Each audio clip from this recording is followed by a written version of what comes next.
Hey, all right. Welcome, everyone. Welcome to our Medicine Buddha practice. Thank you, Eric, for this wonderful introduction and all the organization with this.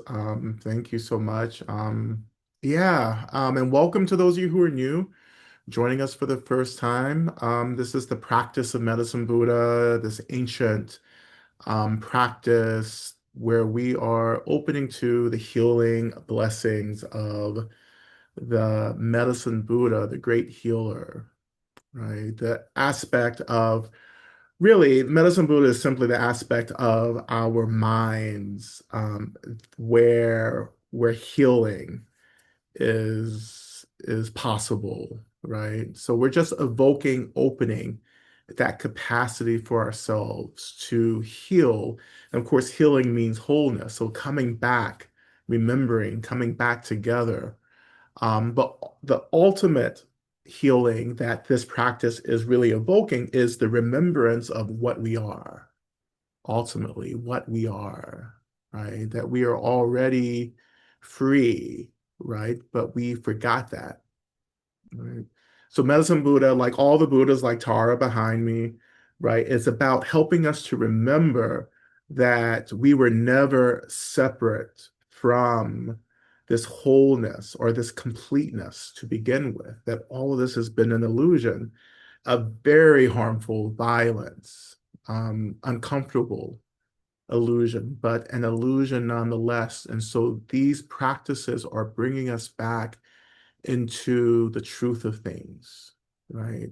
And in doing that, we are being asked to relax, to open, to allow the earth to rise to hold us, to allow the ancestors to gather around us, to allow the Buddhas and the Bodhisattvas and all the great spirits to tend to us, to abide with us, right? There's a kind of sweetness here in this kind of offering, right? In this kind of healing. So it's really wonderful to be offering this as we close out this Gregorian calendar year. Um, and Yeah, what else? Please feel free to check in the chat, and also please go ahead and get your prayers um, um, put in as well on the Google Doc if you would like to offer prayers, because I'm gonna start pretty quickly, so I want to have enough time at the end for questions. Mhm. Um, yeah, it's interesting. Something hit me over this past week. Um, which is not anything new, but it's just a returning back to this deep belief that love is the only thing that matters, right? And I'm past the whole cliche around love, and I've talked about that quite a bit. But for me, it's about really situating myself, resting in this experience of love, which I think is really a state of love, right? The state of love is really the experience of wholeness. It doesn't mean the absence really of suffering, but it means the wholeness, the completeness that we experience as we hold space and tend to the discomforts, the suffering, right? That this love, I mean, it's like it really does take everything.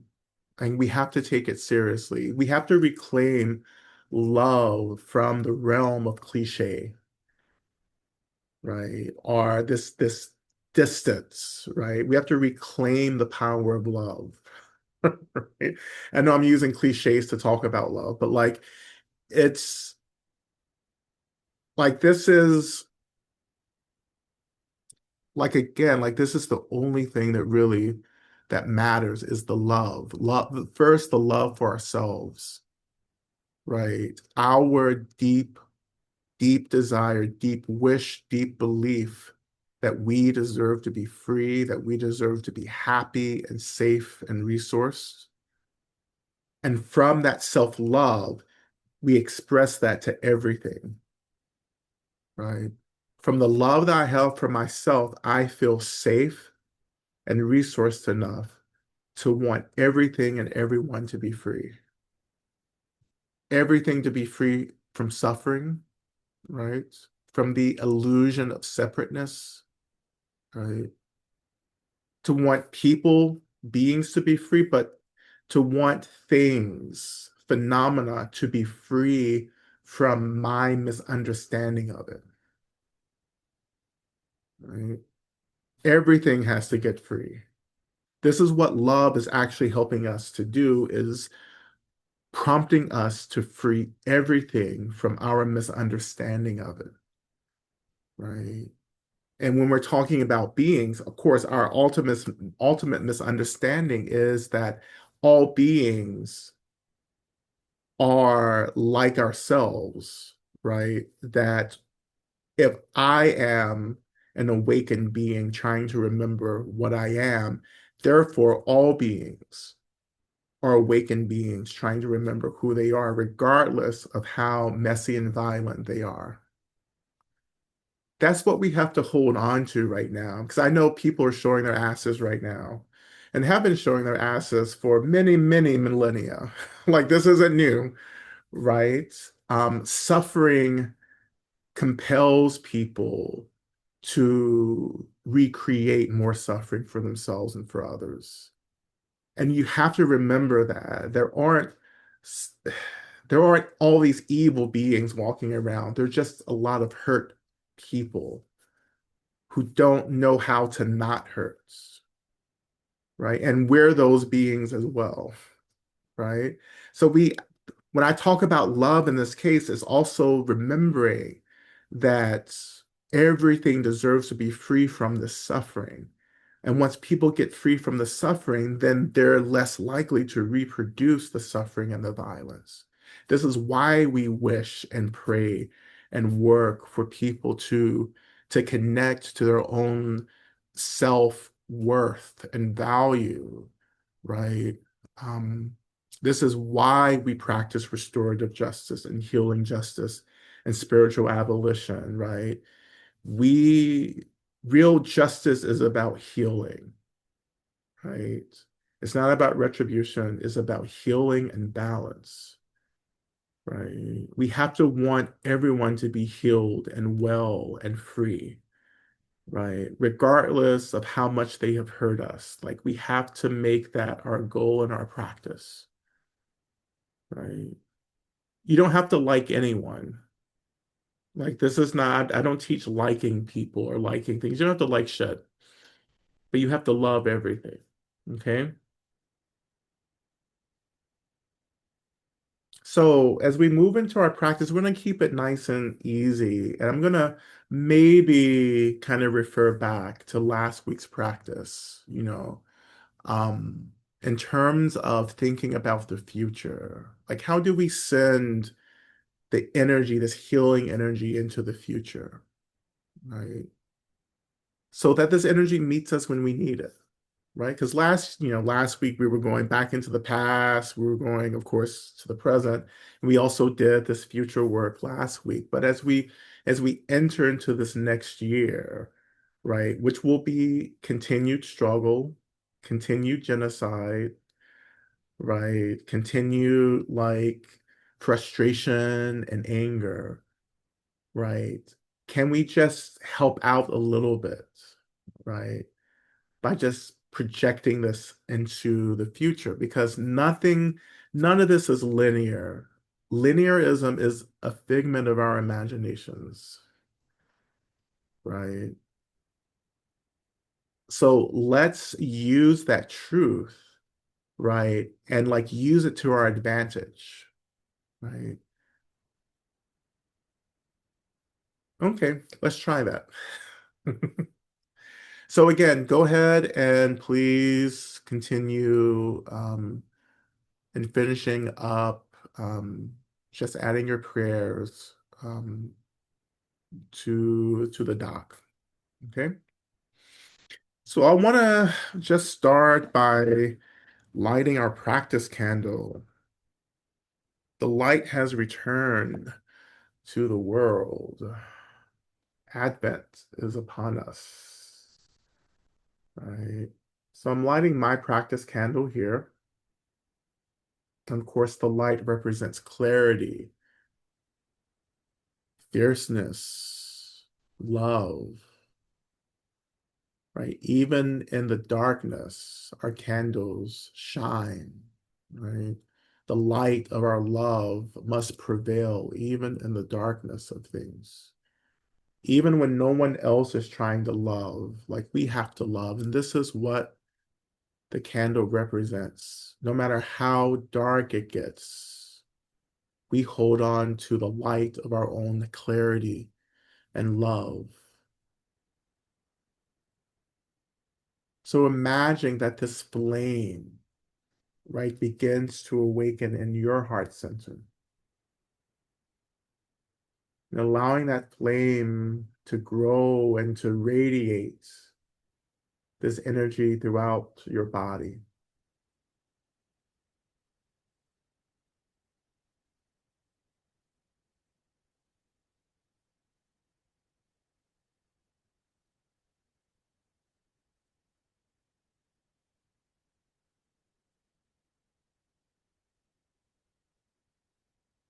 And sometimes you may experience this illumination beginning to melt something,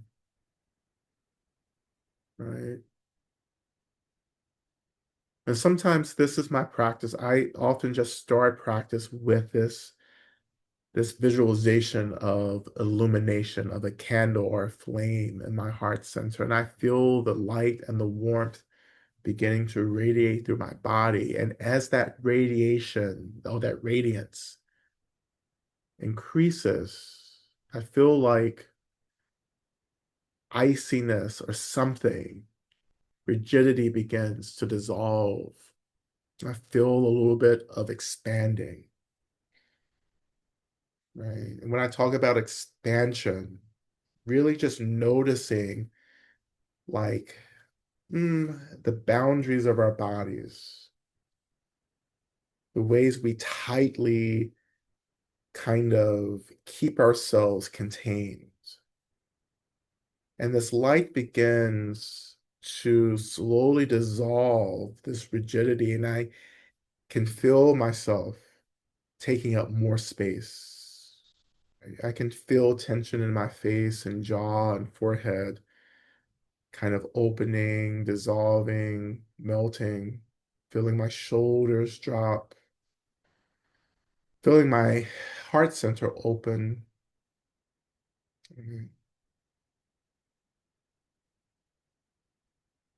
Again, feeling as if the psychic boundaries of my body expands just a little bit. And we feel the seat rising to hold us.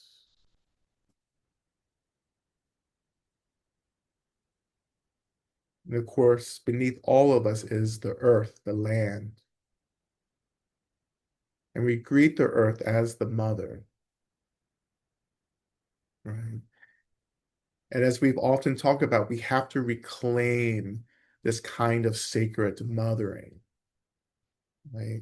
Maybe having to imagine this kind of sacred mothering, right? Because maybe the kind of mothering that we received in our lives, right, has been painful, right?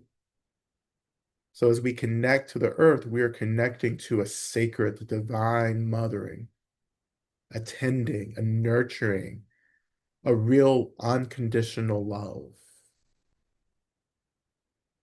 And just allow yourself, in whatever way feels appropriate to feel, to connect to this unconditional love and care of the earth, the land as the mother. Greet the land. Remember the history of the land. I remember that the lands that are holding me, the ancestral lands of the Creek, Muskogee, and Cherokee communities, the land that also held many generations of my enslaved ancestors on this very land. And even in all the violence that some of the lands that we dwell on have experienced, the land still loves. The land still holds on to us. The land still grieves with us. And the lands, the earth has never stopped talking to us, even though many of us have forgotten how to listen.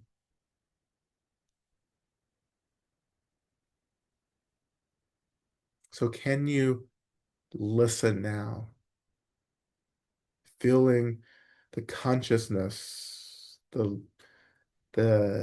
energy of the earth rising to hold you, feeling that stability, groundedness, noticing how the earth element is activated within our own bodies.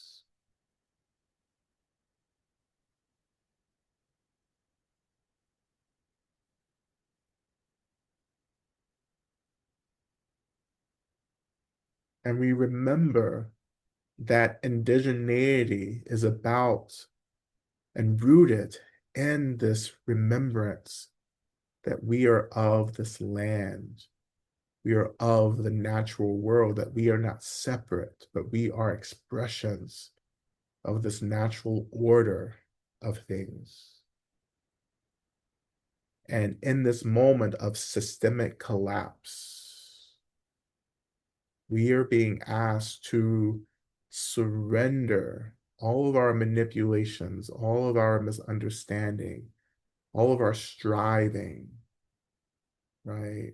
All of our attempts to be other than what we are in order to fill the needs of systems that have been exploiting us and our ancestors forever and ever, it feels like. To let go of all of that effort, all of that aggression, and just return back to this fundamental holding, which for me is just a surrendering to being loved by the earth.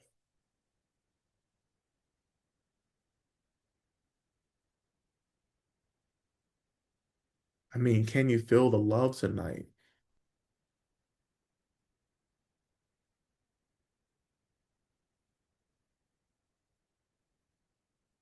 Because love is all you need.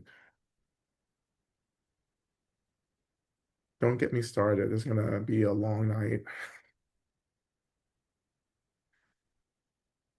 But this is all there is. I know you all have so many questions about, oh, how do I listen to the earth? How do I surrender? It's not that hard, right? It's about trusting that we have always been held, that we have never been separate. And the only thing that has separated us has been a thought that's been on repeat, right? And so let's begin to slow that thought down so that we can let go of all of this energy that we've invested in maintaining this thought of separateness, releasing that energy and returning it back into this basic surrender. Just being here, feeling the seats hold you, feeling the love of this online community in this moment. Yes, there is so much doubt and fear and anxiety, real struggle, right? Real rage, real despair. All of that is real relatively. It's real. And what's also real is the love.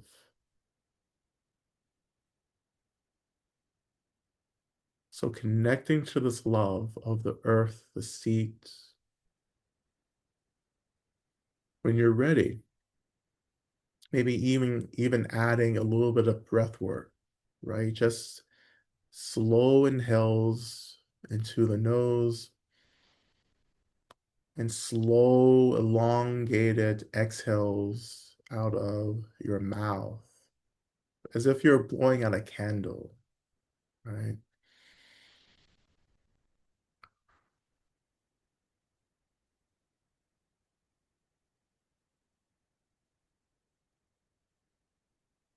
And if you're feeling some grief come up, go ahead and start just rubbing your chest, rubbing your upper chest, your heart center, right? Just feeling the groundedness of your hand, feeling the friction of the rubbing, the stability, the weight, the force of your hand on your upper chest,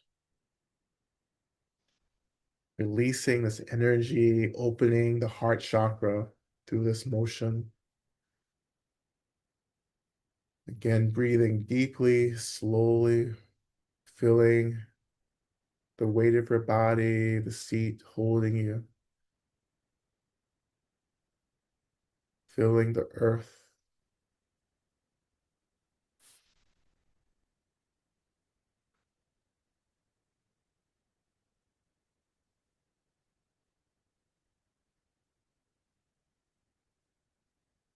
And whatever is arising, release it in the out breath.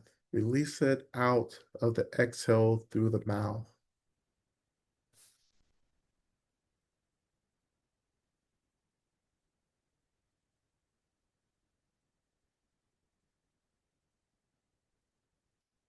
And in all of this work, we also remember that we're not alone, right? That you are not the only one struggling, that you're not the only one feeling unsafe, right? You're not the only one experiencing doubts, that many of us are. And we're not trying to figure this out. This is not about finding a solution to anything. This is about taking care, tending to what is arising for us right now.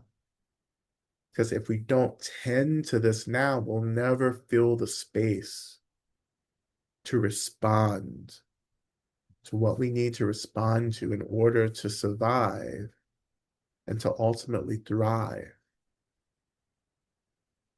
Right? There's no response, particularly, there's no liberatory, caring response to anything without the space. And this is what we're doing, opening up the space again, relaxing, settling, letting the fear, everything just be held by this naturally arising spaciousness. And we come back to just taking care of the emotions, the thoughts, the energies, releasing, settling. And doing this, we are calling upon the blessing of Medicine Buddha.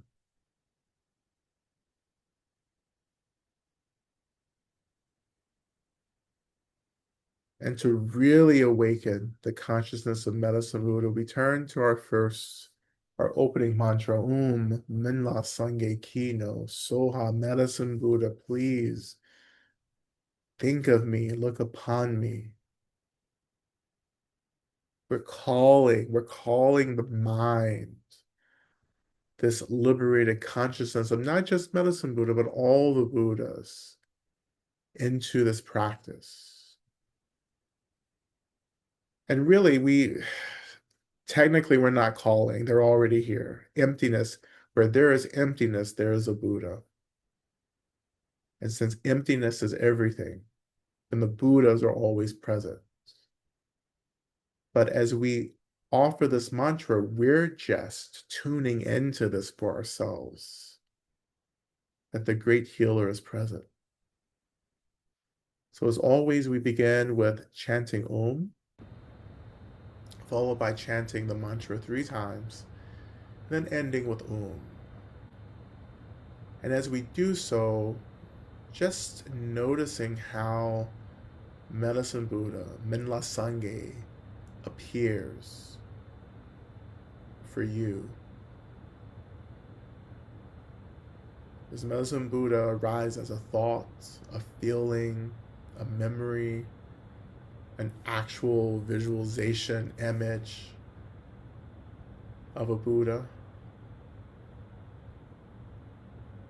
How does the Medicine Buddha show himself to you? And we begin.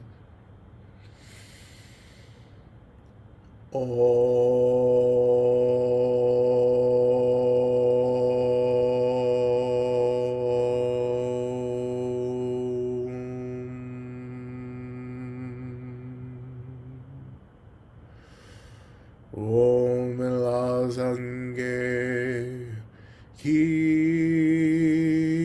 no so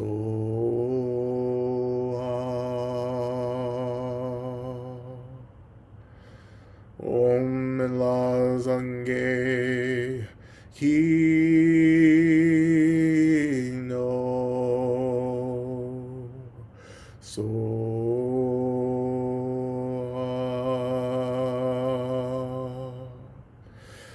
Om la sange ki no so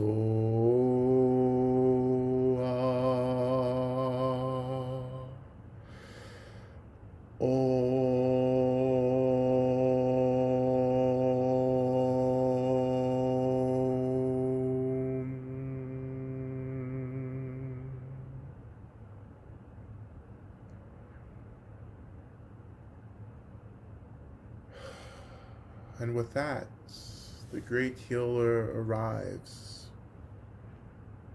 manifesting in whatever way feels appropriate for us in this moment.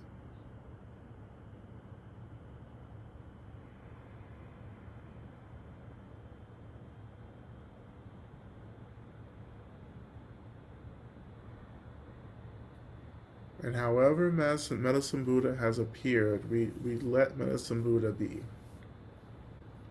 for now. And we turn our attention back to our own illumination, this light in the heart center radiating throughout our whole bodies. This radiance becomes the healing consciousness, the healing energy of Medicine Buddha. As we sit in the light, we are sitting in the manifestation of our own healing, which is to say, our coming back together, our remembering, to allow ourselves to fall back into place and for our wholeness to be held in deep care. This is what self-love is, allowing ourselves to be without judgments, without critique or anything, just allowing. And allowing everything else to flow as it needs to flow, allowing the anger to be present, allowing the despair to be present, but allowing the joy and gratitude to be present. Just to allow ourselves to be is the ultimate blessing of Medicine Buddha, which is nothing but the expression of real love. I mean, can you dig it?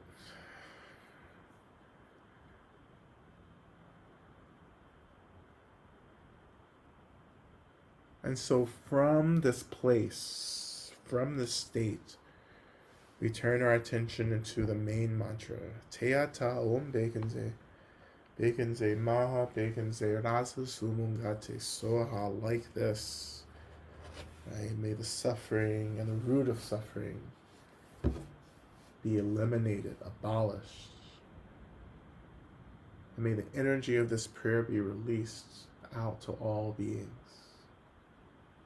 May all beings including ourselves, be free from suffering. May we remember our wholeness, even as we survive systems of harm that are continuously trying to fragment us, to dissect us. May we frustrate. No, baby, no, let's redo this. Let's fuck this system up by remembering our wholeness, taking our agency back, and choosing to be here, to be radiant, to be loving, to be ourselves.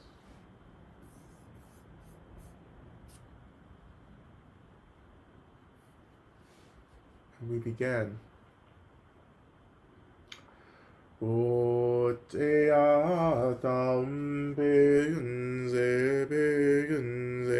마베근세 라스 수문가 제소하 대안다움 베근세 베근세 마베근세 라스 수문가 제소하 대안다움 베근세 베근세 마베근세 라스 수문가 제소하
대한다운 백은세 백은세 마백은세 란수 수문 같아 소하 대한다운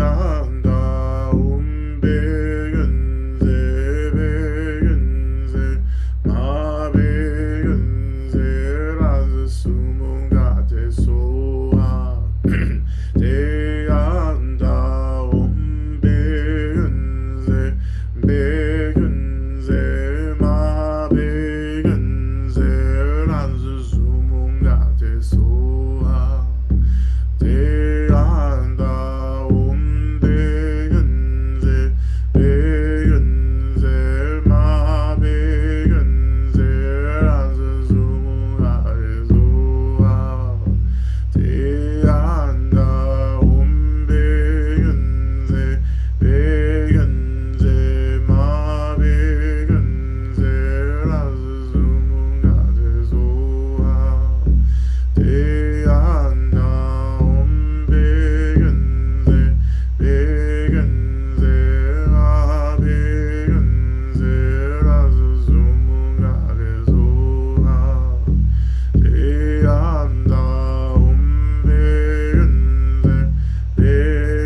So I turn my attention to our prayers, and again, I call to all of our benefactors, to all the Buddhas, Bodhisattvas, Yidams, Dharma protectors, to all beings of light and benevolence, to all the benevolent ancestors, to the spirits of the lands and the elements that are holding us. We call to even the consciousness of our descendants, and we ask this invited assembly, this gathering of beings who love us, who want us to be free, to hear these prayers and to work on our behalf to bring about the fruition of these prayers. And we also pray that we are also shown how to bring about the fruition of these prayers as well. And we offer prayers for wisdom and guidance as new technologies emerge that have the potential to impact humanity on a global scale in ways we're still trying to understand. May people in New England, especially the homeless and vulnerable, be safe and well in this dangerous, icy, cold, wet weather. Prayers for patience and precision in my thoughts, words, and actions, that I may offer relationships conducive to liberation from delusion, greed, hatred, and ignorance. Prayers of gratitude for Lama Rod and the Sangha. Prayers for all those who are alone, incarcerated, abandoned, and kidnapped, that they feel consolation and strength, and prayers that they become united with loved ones. Prayers that I can focus full time on my chaplaincy education to have ends met without drama and turmoil. For all those I can call beloved, for all I hate, my mother who has been ill, prayers that my current meditation retreat will bear fruit for myself and all sentient beings. Prayers for us all to let go of what no longer serves us, to have courage in darkness, to trust we are always protected. Let this be the year that we will choose freedom, freedom from the stories that bind us, and freedom to remember who we are. Prayers for Melissa, Judith, Kay, Joy, and Kathy. Prayers that all of us in the path for all of us in the path of severe weather tonight and tomorrow. May everyone be well and protected. Prayers for Suzanne, who is recovering from a heart attack. Prayers for liberation from hopelessness. Prayers for Matthew and Becca, who are navigating chronic illness. May they heal and have good lives. Prayers for baby Aisha, who is recovering from a heart defect and multiple open heart surgeries. Prayers for her healing, protection, and good life. Prayers for those of us struggling with depression. Prayers that my sister and I can hear each other and move past this. Prayers to move out of depression. Prayers for my young students and all young adults.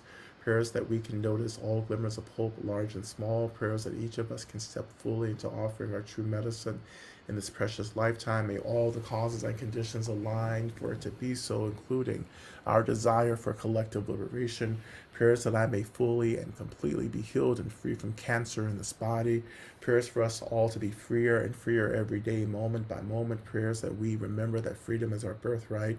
Prayers that I may have spacious energy to joyfully find my way to new possibilities that are life-giving for all. May I trust in my gifts and offer them without reservation, out of love. Prayers for those impacted and the consequences on us all by the wars our president keeps starting. Prayers for my mom that she can come to understand the nature of our estrangement and stop perpetrating harm against us both. Prayers for Nikki as they navigate the fog of disassociation and melancholy. Prayers for the long life, best conditions, and abundance for our teachers Lama Rod, Rachel Wooten, Eli, and all the teachers in our Sangha. Prayers of deep gratitude to Medicine Buddha, Kuan Yin, Matar, and the Buddhas and Bodhisattvas, to all my dear guides, angels, and ancestors for your love and support. Prayers of full unfolding autonomy, independence, and wellness. Prayers of clarity for my future, who I might be becoming. Prayers for health and wellness for Ocean and Dahlia, and for my sister and her family. Prayers for M and R, may they experience healing and freedom. Prayers that 2026 brings healing, liberation, auspicious conditions for our whole Sangha. Prayers for Elle as she heals from cervical cancer surgery. Prayers for healing my fatigue and chronic health issues. Prayers to open my path towards meaningful employment and healing. Prayers for me as I walk towards a new path in life. May all roads for me open with ease. Prayers for Elle as they figure out a new path for themselves to find happiness. Prayers for hegemony and the delusions that drive capitalist violence are fully overcome and healed in our lifetime. Prayers for CBE and I, who are each struggling with physical and or mental health challenges and recovery. Prayers for A with progressive Alzheimer's and her husband H, who is her caretaker. Prayers for safe travels for all friends and family traveling over the holidays. May this time of solstice, Christmas, Yule, Hanukkah, and Kwanzaa be a time of liberation for all beings. Prayers for my mom. May she find her strength again. Prayers for all of us who are mourning David. Prayers for my friend Jay, who is going through chemo. Prayers for my friend L, who recently lost their father suddenly. Prayers for ease for my grief over various endings and losses. Prayers for Palestine. Prayers for people in Palestine, Sudan, the Congo, and Kurdish. Prayers for Ricky Joyner. Grateful to have been able to spend a beautiful time with him yesterday, and so sad for how much he has declined since his brain cancer. Prayers for Janice Siller, who entered the Bardo Saturday morning. Prayers for her husband of 68 years, Mahan Siller, and their family. Prayers for Carolyn Tobin, who entered the Bardo a few weeks ago. Prayers for people in the streets all over the world suffering from the cold, rain, wind, war, lack of food, fear, and lack of shelter. Prayer to be able to feel love and loved. Prayers for the liberation of all. Prayers for all those who struggle with long COVID and other misunderstood chronic conditions. Prayers for Bill Martin of the Valentine Historical Museum in Richmond, Virginia, who suddenly entered the Bardo this week. May his work grounded in liberation of truth guide him swiftly to his next incarnation. Prayers for AA and JP, who are dealing with cancer, disabilities, chronic illness, and mental health issues. For SG, who is dealing with grief and isolation. For ES and her partner, who are dealing with poverty and food insecurity. Prayers for T and her immense grief and first Christmas without her mother. Prayers for my parents and siblings and friends. Prayers for those kidnapped by the state, exploited by others. Prayers for my therapists, caretakers, and friends. Prayers for deep rest, healing, pain, and pain relief. Prayers for Lama Rod and Sister Shifra of gratitude for all they need to continue their work and be protected. Prayers for safe and fruitful research travel in the coming months. Prayers for myself to have an open heart and courage to receive love. Prayers for my sister, her wife navigating healing childhood trauma with 3 children. Prayers for my mama aging gracefully. Prayers for Atia M, who has heart issues. Prayers for my dog, Canelo, who has an injured right rear leg. Prayers for G to be freed from substance misuse.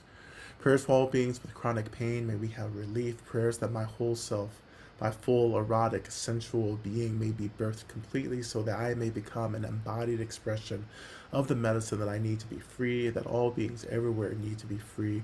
Prayers that may I be supported, may I be a support to my mother and find time for myself as I care for my mom. Prayers that I may release all that unneeded so that I may manifest my perfect health, prosperity, and compassion for self and others. Prayers for Lama Rod and Sangha. May we all continue to find support and safety in our practice. Prayers for my teeth and jawbones, everyone who suffers from dental issues and who is not resourced enough to have access to medical attention. Prayers that heartbreak be transformed into heartfelt purpose. Prayers that I am able to release with ease, with full and complete love, the beliefs, people, places, and things that are no longer supporting my healing and thriving.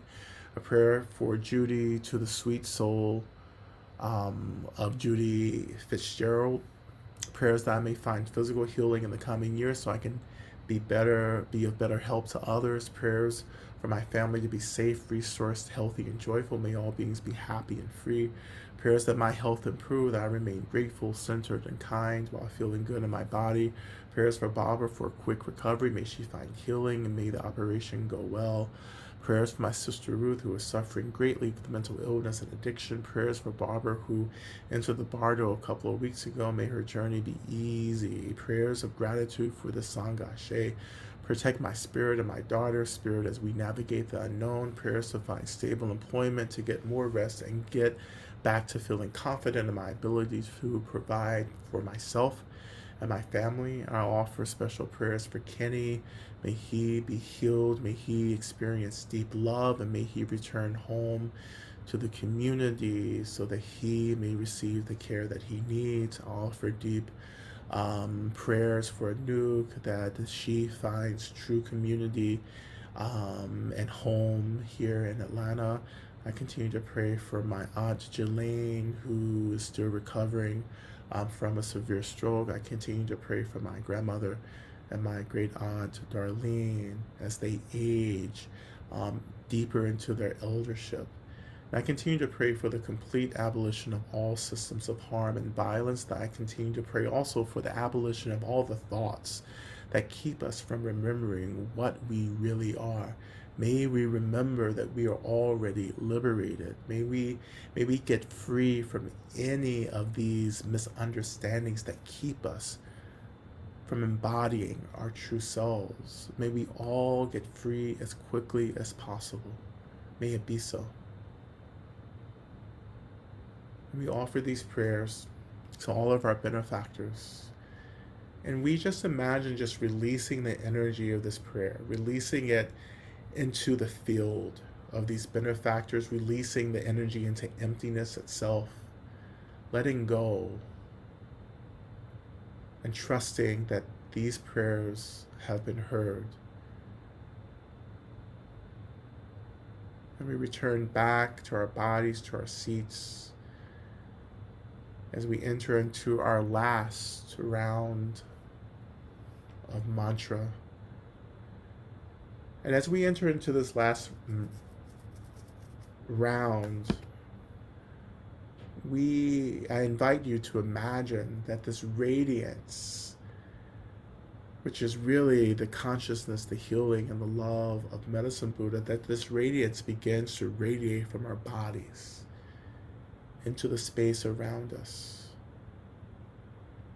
And imagining that this radiance is going to wherever it needs to go.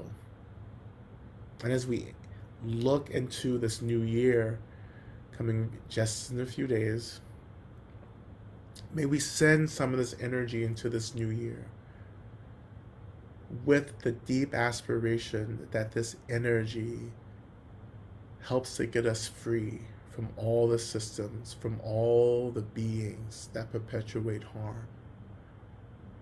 May this energy meet us when we will most need it in the coming year. And may this sending of energy benefit all beings, including ourselves. May it be so. And we just return back to our mantra. O te anda begenze, begenze, ma begenze, ras sumungate soha. Te anda begenze, begenze, ma begenze, ras sumungate soha. Te anda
Vegan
백은세 마 백은세 라스 수문가레 소하 제한다옴 백은세 백은세 마 백은세 라스 수문가 제소하 제한다옴 백은세 백은세 마 백은세 라스 수문가레 소하 제한다옴 백은세 백은세 마 백은세 라스 수문가레 소하 제한다옴 백은세 백은세 마 백은세 라스 수문가레 소하 제한다옴 백은세 백은세 마 백은세 라스 수문가레 소하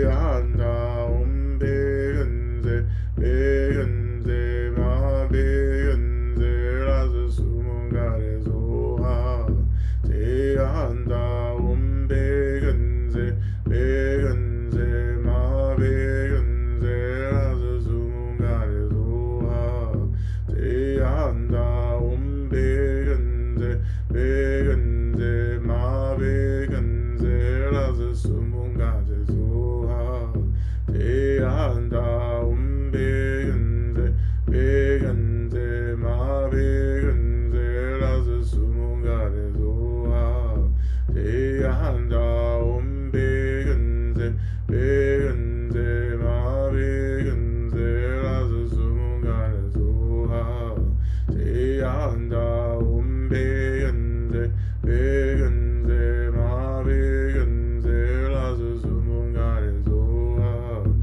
제한다옴 백은세 백은세 마 백은세 라스 수문가레 소하 제한다옴 백은세 백은세 마 백은세 라스 수문가레 소하 미안하다 백은세 백은세 마 백은세 라스 수문가레 소하 제한다옴 백은세 백은세 마 백은세 라스 수문가레 소하 제한다옴 백은세 백은세 마 백은세 라스 수문가레 소하 제한다옴 백은세 백은세 마 백은세 라스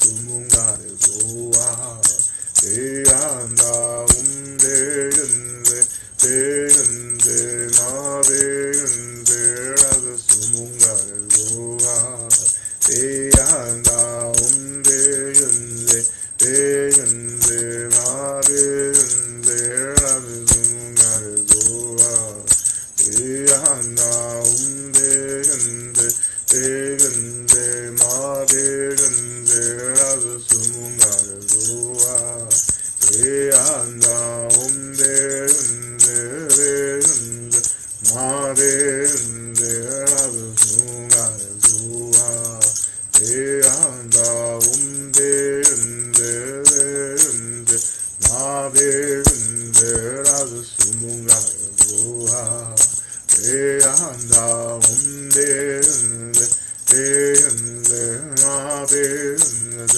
라스 수문가레 소하 제한다옴 백은세 백은세 마 백은세 라스 수문가레 소하 제한다옴 백은세 백은세 마 백은세 라스 수문가레 소하 제한다옴 백은세 백은세 마 백은세 라스 수문가레 소하 제한다옴 백은세 백은세 마 백은세 라스 수문가레 소하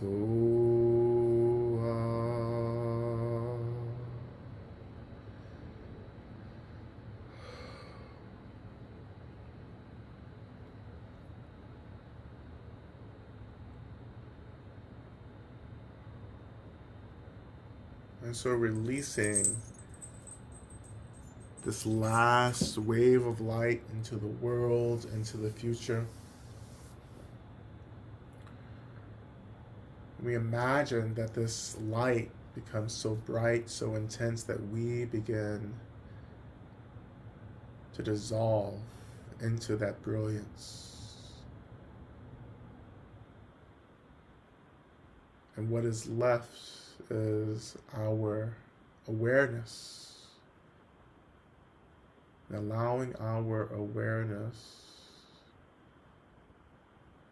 to simply rest within emptiness and space itself, free from concepts, free from distraction, just being open, fluid, without bounds, just resting.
So when you're ready,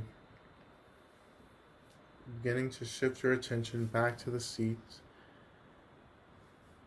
and to the weight of your body, allowing your body to come back into form,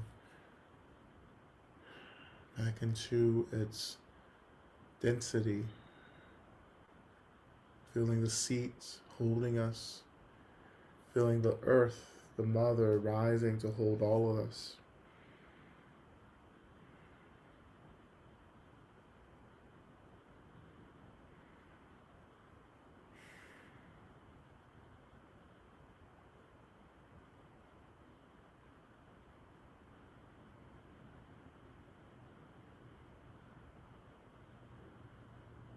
And when you're ready, and feel grounded, beginning to reawaken your body through just simple, slow movement, returning to the breath, feeling the breath, inhaling deeply, exhaling deeply.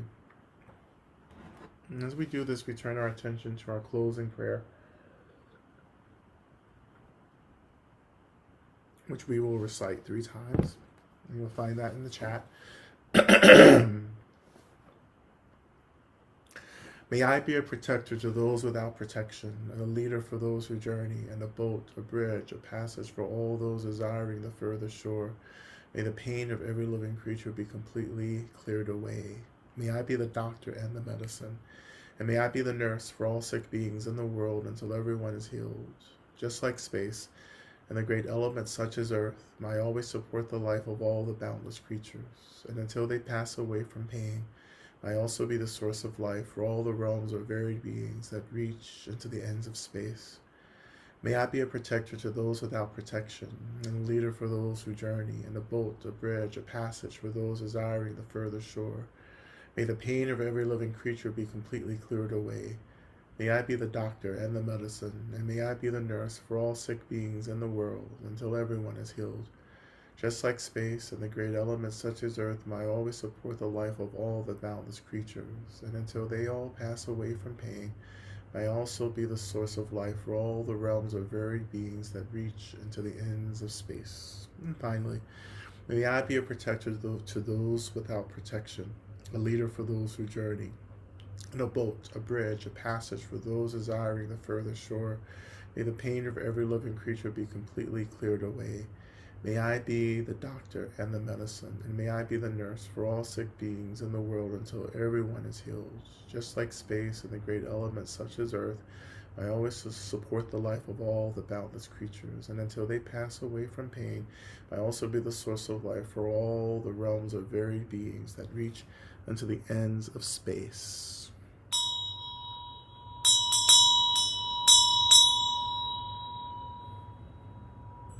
All right. Thank you all so much for your practice today. Um, and then we'll just open up a couple minutes for questions, questions that you can put into the chat, or you can ask as well. Just unmute yourself. Um, Sounds good. Thank you, Lama Rod. And I see we have one hand, and also just to extend the invitation, especially for those folks who are new, you are very welcome to come on. And if there's anyone who maybe hasn't asked a question before but has been pondering the idea, this might be a good time. Just want to put that invitation out there. Also, if anyone would like me to pause the recording to support their share, I'm happy to do so. Just let me know. Hi, Yeah. hey, my name is River. I love coming to these. Thank you so much for all that you do and you say. I personally have been having a really tough time with the news, specifically the mm, Jeffrey Epstein of it all. And and you said to love about love. You're talking about love. I'm like, oh, there's this one. I'm like, I know that this strong feeling of hate is an attempt at loving somehow, but it's like I would like a your definition of that type of love to extend to people that harm others. yeah, Yeah. yeah. You know what I thought you were saying was noose. Oh, wait, Um, you hear me better like this? yeah, yeah, but I heard you, but at the beginning I thought you were saying noose, and I was like, oh my God, what noose? Oh my God. I mean, it's like, you know what? My vibe is pretty dark anyway, so I'm like, that makes sense. Like, the Well, news turns to Epstein, turns to, like. I was making a connection. I was like, oh, I'm following it. And then I was like, oh, news. Right. Yeah, I know, I know. Yeah. No, Yeah. that's me. That's just like technology. But no, the thing is like we have to separate like and love. Like that's important, you know, because what I what I felt like you were saying is that like, oh, I'm trying to like. And I was No, like, no, no, no. I'm like, how can I love this? well, but what but what I was feeling is like this conflating of liking and loving together, which is not what we're trying to do. Like you don't have to like the oppressor, right? You just have to want them to be free from their oppression, Right. right? Because the oppression that they're or the violence or the oppression or the harm that they're creating is the same harm that they're experiencing. They may, Exactly. they I'm may like, not I know know it. this. Right, Yes. right. Like, and we all know it. Like, but it takes a little work to embody that, to feel into that, Yeah. right? If people like Epstein were free, then we wouldn't see the kind of violence. If they experience real love, then they wouldn't do what they were doing, Yeah. right? Um, and so that's where I start. If you were free from the the harm that you're feeling for yourself, then that would free us from the harm that you're creating for us, for all of us. Right. And that's and just you just go there and train in that. But even more so, it's like, as I was saying earlier in the session, right? It's about connecting to, like, the suffering that we are all experiencing, Yeah. our relationship to that suffering, which is actually often, if we're practicing with suffering, we're learning to respond to suffering with care and spaciousness. If we're not practicing, then we find ourselves reacting to that suffering. The reactivity is what reproduces the violence and the suffering, right? May people be free from the reactivity, right? And may they be invited into a real caring, liberatory responsiveness to their discomforts. Not avoiding, not bypassing, not erasing, right? But a real confrontation and holding and tending to their suffering. And may there be community to hold them in that process. Not people who just let them do whatever the hell they want, Right. you know? Right. And that's hard because what we have to do is also tend to the trauma that comes from surviving the harm from these people, Yeah. right?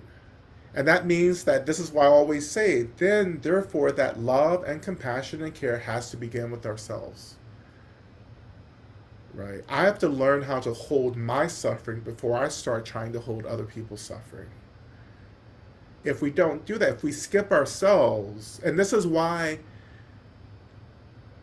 I started transitioning from full time activism into Dharma work and into what I'm doing now, right? Because no one was teaching us how to do this work, this reactivity. Well, no one was teaching us how to care for ourselves as we were trying to care for our communities.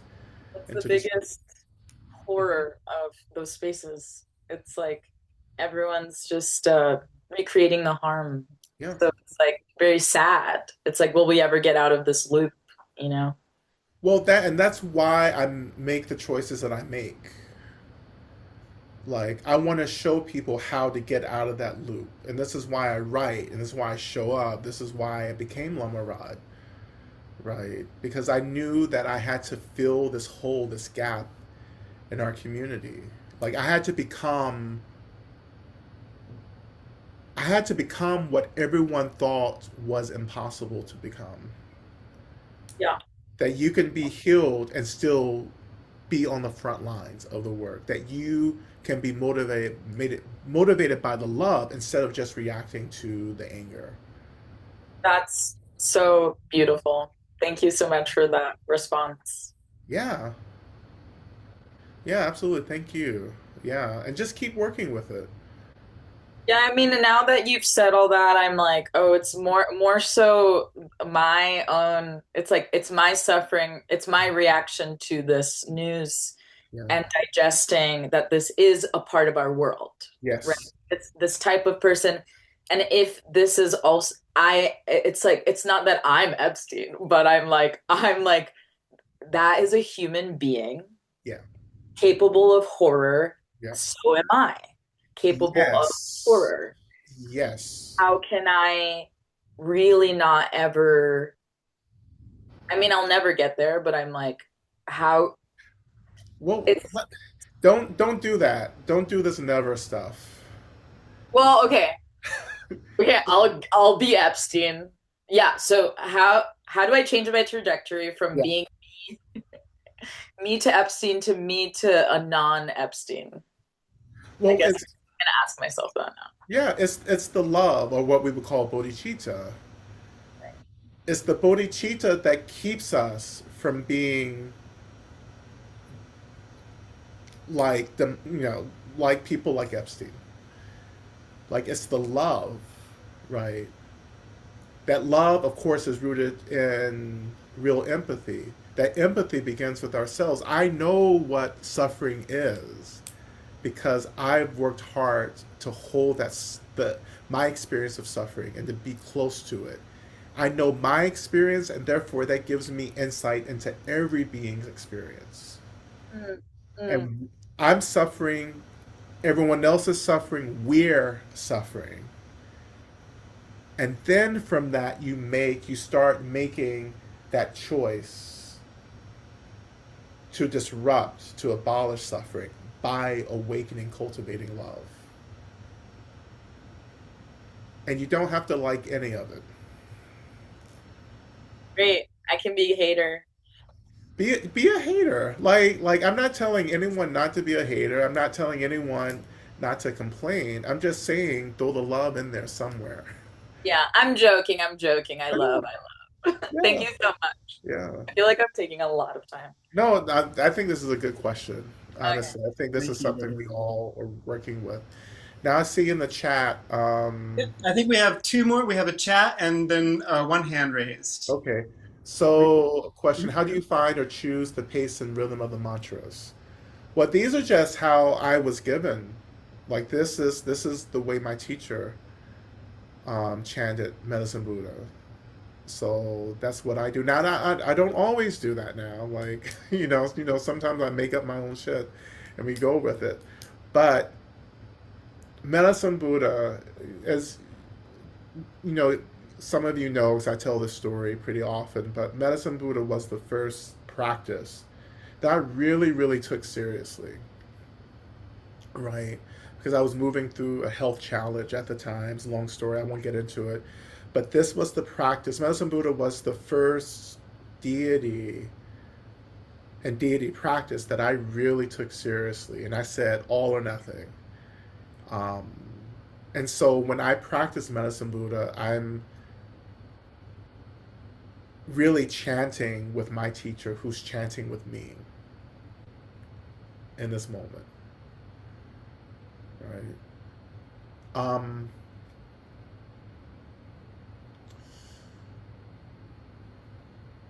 okay, what's the other question, Eric? Who has a question now?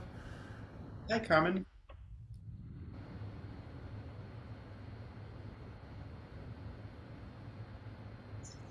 Hi, Carmen, if you're there. Yes, I had to unmute myself. I'm sorry. Oh, wonderful. Thank you. Hi. Thanks Yeah. for being here. My question is, and it's a deep question in terms of how do you reconcile with love and holding people accountable for transgressions? Yeah. I don't do well with that one because it's like how do you get, not that I'm asking people to change. Right. Well, I am asking that actually. Right. I am wanting that. But how do I reconcile with loving people who have done harm, a community and to a community like myself? And Yeah. I Yeah. don't I don't feel love. I don't feel that. I Yeah. feel compassion. I can say I'm compassionate and I can say I can see, but I'm not gonna go where is the accountability in all this? Turning the other cheek, it doesn't resonate for me. So Well, yeah. We're not. So this is another great question because love isn't this passive thing. Love isn't about just letting people do whatever the hell they want. Love is the recognition that there's suffering and that love compels us to end that suffering. In the same way compassion and love are very similar, right? So when we're talking about love and accountability, love compels me to tell people my truth. Like this is the way that you're showing up in the world has this impact on me. And if I love you and want you to be free, I have to reflect that back to you because if I don't, then how will you know how you're showing up? You right? When it's not so obvious. So love is like, yeah, I see that you're suffering, and that doesn't give you a right to just do whatever you want to create suffering for others. Therefore, I need to reflect back to you. I need to communicate. I need to give you feedback about something. Right now, that person can take that feedback and enter into self accountability or not. After that, like the question is, what do we do to support people in choosing accountability? Because we can't force people to be accountable. Sure. And that's where I'm struggling because Okay. you're right. I Yeah. can't force it. But when they're in your intimate spaces, how do I hear you. No, I get it. And I'm going, how But do then, I be with it? How do I well, be with it? well, if you're talking about someone in your spaces, then you have to set a boundary then, Sure. right? That's love. Love says that I have a right to be protected and you're not safe. Therefore, where's the boundary at? Because the boundary isn't about just me feeling protected, it's actually about that other person having a mirror reflected where their stuff gets reflected back to them in the arising of the boundary itself. So it's not a boundary isn't meant to hurt someone, it's meant to offer a mirroring to say this is a boundary because you're out of control. And I don't have the space to take care of myself because you're out of control. So here's a boundary, and I need you to use this boundary to reflect on why there is a boundary to begin with, right? And then if that doesn't work, right, you know, then sometimes it's like, okay, we have to make different choices about being in spaces sometimes, you know. And then the other piece of this too is that like we sometimes there are people who will not change. And can we grieve that, right? There are a lot of people who will not get the point, right? Mm-hmm. And how do I let go of my aggression, trying to force them? Because once you start forcing, then you start getting to like carcerality, right? Like Can the you speak just a little bit more on that piece of yeah. letting go of the grief? Maybe that's what I'm looking Well, for. let The it. Well, grief I piece. mean, I don't. I I didn't say let go of the grief. I Well, not letting go of the grief. I'm sorry, but to grieve it. the I should, grieving. yeah. Yeah, the Mhm. grieving. Well, the grieving is just the recognition that what I want to happen is not going to happen, Okay. right? And the grief is just me holding space for that disappointment, which in fact is inviting me back into a more honest relationship with the truth of things. Right. I think in restorative justice work, we can get really wrapped up in the goal or like what we want to see happen instead of saying, maybe this won't happen. Then how do we move forward if accountability doesn't happen? Right? How do I still stay loyal, devoted to the work of restorative justice, even when it doesn't always restore? Right? There's a real kind of faith that we have to really invest in, right? And that's the real labor of community healing or collective healing is that we have to keep holding on even when people aren't interested in healing, that we have to practice this kind of patience even when like it seems like it'll never happen, right? That we have to keep believing in the possibility of healing. No, thank you for that. That's it. The patience. I Yeah. love that. Thank you. Thank Yeah. you deeply. Thank you for that. Yeah. Yeah, thank you. And these really lovely questions, right?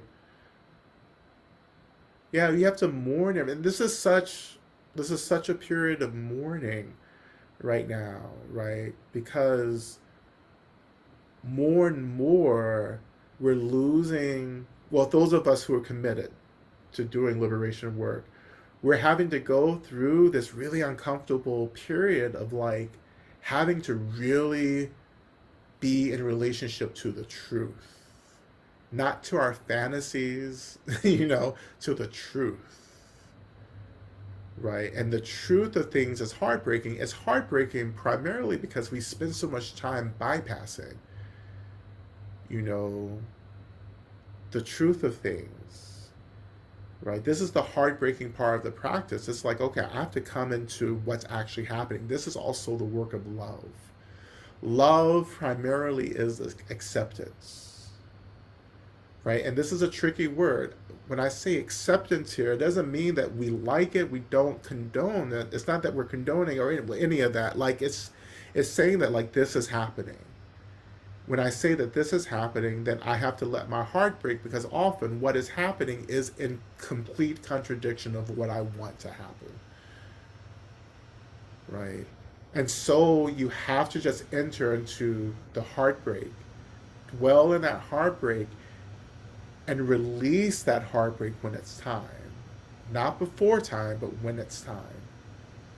Yeah. Lama Rod, can I jump in? Because One more there's thing. Oh, I'm sorry. Who wants their heart to break? Mama Rod, I don't want my heart breaking. Your heart is already broken. That's Right, the right. I'm like, truth. who wants it? I don't want this heart broken. Yeah. But I hear you. I hear you. Yeah. I'm being facetious, but yeah. Yeah. I was just going to say, there's on this topic. Was a question in the chat. Do you have capacity Yeah, for sure. more? Is there an easy way to know if we have set a boundary as a way to punish, or if it's true grief slash disappointment from witnessing how long it can take someone to change? Well, hmm. There's an easy way to know if we have a set of boundaries, a way to punish, or if it's a true grief. Well, so if we set a boundary, so I set a boundary not just to stay safe or to protect my space, but also to give me the space to continue practicing with the heartbreak or the harm. So if you set a boundary and you just take a break, then you're maybe setting it to get back at someone, right? So when some of the boundaries that I've set recently, like I've had to do it because I needed the space to process and to make sense and to get back to my compassion for the person. When I lose compassion, then I know I have to set a boundary because if there's no compassion, then I get real messy, right? I get real petty. I turn into a real queen. You don't want to see that, you know. And when I notice that, I'm like, okay, I'm out of control, apparently. Like, I'm just sashaying around, cussing people out, talking shit about people. You recognize that and you say, you know what, I need to practice. And I can't practice if I have to continually interact with this person that I can't stand. So you set the boundary, and then I commit to that practice, to processing, to being with things, to getting back to the compassion. When the compassion is back, then I can start looking at those boundaries and easing some of those boundaries, right? I can be around people again, or those people again, right? Because my compassion is restored, right? But when you lose compassion, you're out of control, by the way. Just know that. If you lose contact to someone suffering, that they're actually suffering and uncomfortable just like you are, then there's a lot of harm that can happen from that. And we are living in that collectively. So many people have lost empathy, right? Which means that they just do whatever they want, they think whatever they want, they have no regard for how any of that impacts the well being of others. This is why people can vote for Trump. This is why people can cheer ICE on. This is why people can make fun. And we're making fun of people who had lost access, to food assistance benefits last month during a shutdown. Like that's what happens when there's no empathy. You get mean as fuck. As we say here in the South, you get mean as a viper, right? Um, and if you have some self awareness, and obviously a lot of people don't, but if you have some self awareness, you'll realize, oh, that these are people that I'm making fun of. Like, these are people who are being impacted by these policies. These people are just like me. They want to be safe and happy and well. And I am participating in systems that compromise that safety, right? That takes heartbreak to get there.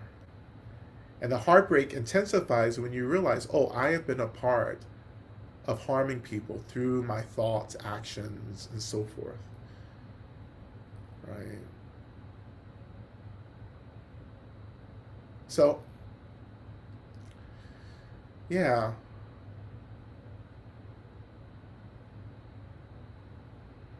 again, loving is not liking. If you love and like someone, great. I hope you love and like your beloveds, your friends. That's love and like together, right? I'm striving to love everyone. It doesn't mean I'm going to be everyone's friend. It doesn't mean that you're still not going to get cussed out, right? It doesn't mean that, like, I may not, you know, I don't know. It just means that, like, really ultimately what it means is that, like, if I love you but don't like you, I am committing to at least not getting in the way of the resources you need to be well, right? And that may mean that I have to stay away from you, because if I'm around you, then I'm gonna fuck your shit up. Right? So as an act of love, I remove myself and set a boundary. So I want you to be safe and well and happy, even if you are creating a lot of harm. And then you get into, like, different, more fierce expressions of love, where it's just like, okay, maybe I actually need to do something really directly to disrupt your harm, your violence, right? So yeah, but I'll end it there. I know we went way over. Sounds good. Um, oh, so the playlist. So the first song was "Sweet Honey and the Rock," um, and let me just give you. So that was "Sweet Honey and the Rock." Will never turn back. That's "Sweet Honey and Rock" will never turn back. The second song is "No Me Quita Ba," and that's covered by Lettucey. Um, and that song, Aisha Simmons turned me on to. Some of you know Aisha Simmons, her, like, amazing work around, just disrupting systems of harm around sexual abuse and so forth. So she turned me on to that song. So I have fond memories of that. Then the last song was "Try a Little Tenderness, Try a Little Love." What is it? "Put a Little Love in Your Heart." "Put a Little Love in Your Heart." That's Al Green, um, and Annie Lennox. So I hope that's helpful. Okay. Lama Rod, the only thing I have to add is just a reminder, the link to donate, lamarod.com/donate, or as we can say at the close of the session, toss the coin, feed the llama. Oh no, it's "Toss the Coin, Feed the Llama." Yeah, toss the coin, feed the llama, baby. And I'll see you on New Year's for Free Radicals. Yes. And until then, may you be well and safe and protected. Remember your practice, remember your community, and let's keep pushing on till we get free. And we know that this is what we do till we get free, right? Until then, may it be so.